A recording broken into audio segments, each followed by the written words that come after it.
All right, so now we've gotten started. We've got your list pulled, we've got it skip traced, we've started cold calling, and we've started texting. You are going to start receiving leads. Now, this is actually the hard part. I know before you met us, leads were the hard part. They're not anymore. Now, what you're going to do with them is going to be the new hard part.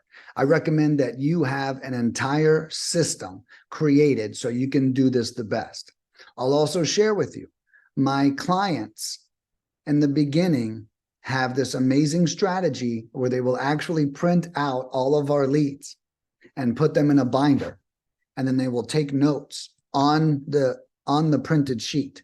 Now, I'm sharing that with you because if you don't have a system, I see clients close deals using that strategy every week.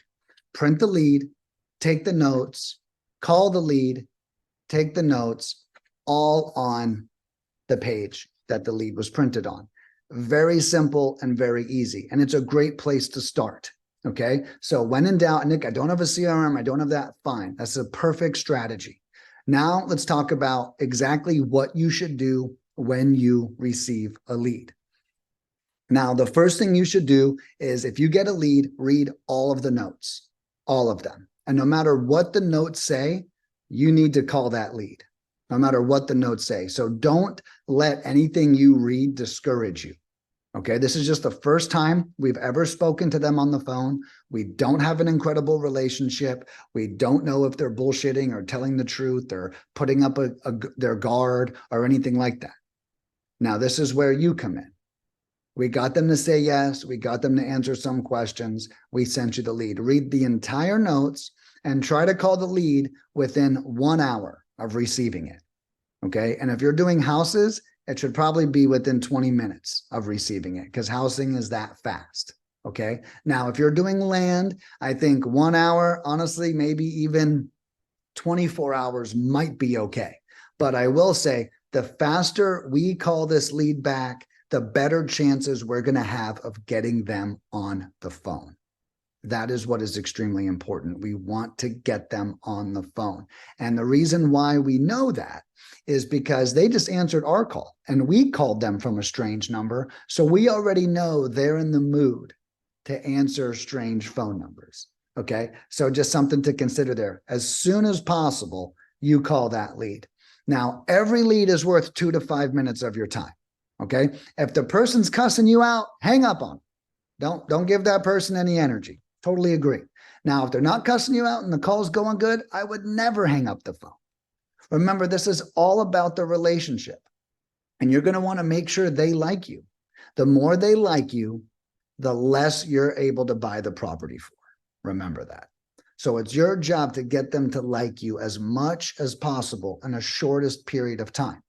Now, I've got some ninja advice for you. Okay. And I learned this from my restaurant days. And this is the best way to build rapport with sellers.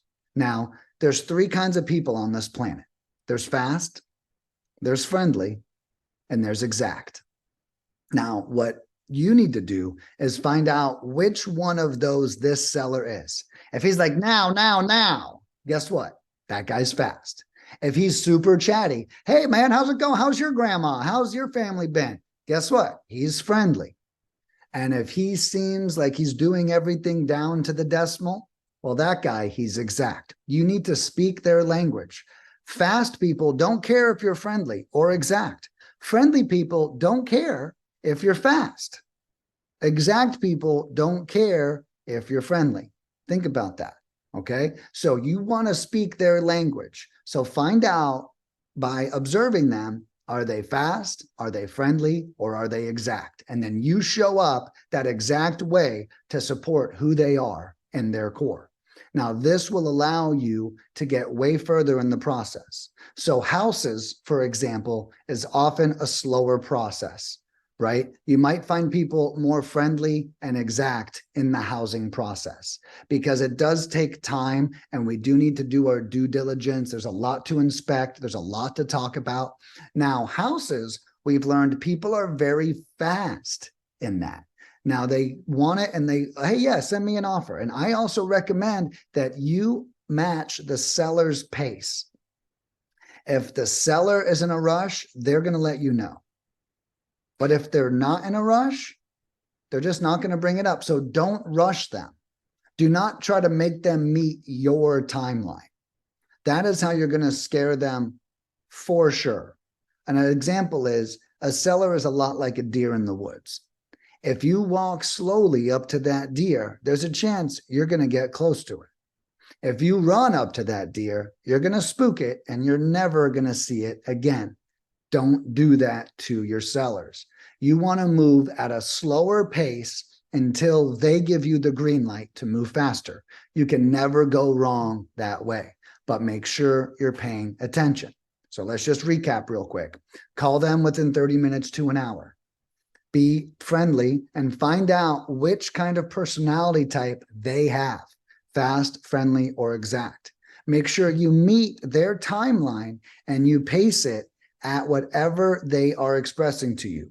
If they need to sell right now, don't start dragging your feet. Make sure that they feel that you respect their sense of urgency and that you're doing everything you can. That doesn't necessarily mean you lie to them, but hey, I'm going to work on getting this offer over to you ASAP. We'll let you know within 24 to 48 hours. So you want to make sure you are respecting that timeline. Now, that's all I have for what to do with the lead when it comes in. Focus on those things and you will have a more productive conversation. Remember, do not just hang up the phone just because the conversation feels like it's ending. If they will keep talking, you need to stay on the phone with them. One ninja tip I'll share with you before I go is one of my best clients told me how he trains his acquisition managers. And what he does is he lets the new acquisition manager hear a recording of the seller saying, I'm never taking less than 150,000. And then he shows that acquisition manager what they bought it for. And it's always less. And their rule is, if price is the only thing that doesn't match up, do not hang up the phone. There's another way to get this done. So guys, keep that in mind while we're out pursuing leads. Give every lead a chance. Have a great attitude whenever working these leads. Don't psych yourself out on the details and, oh, you know, they said this and I looked it up online and it's not that. And don't do that to yourself. Call the lead. Have a great conversation. Take it as far as it can go. I guarantee you'll close deals with that attitude. Thanks for tuning in. See you on the next one.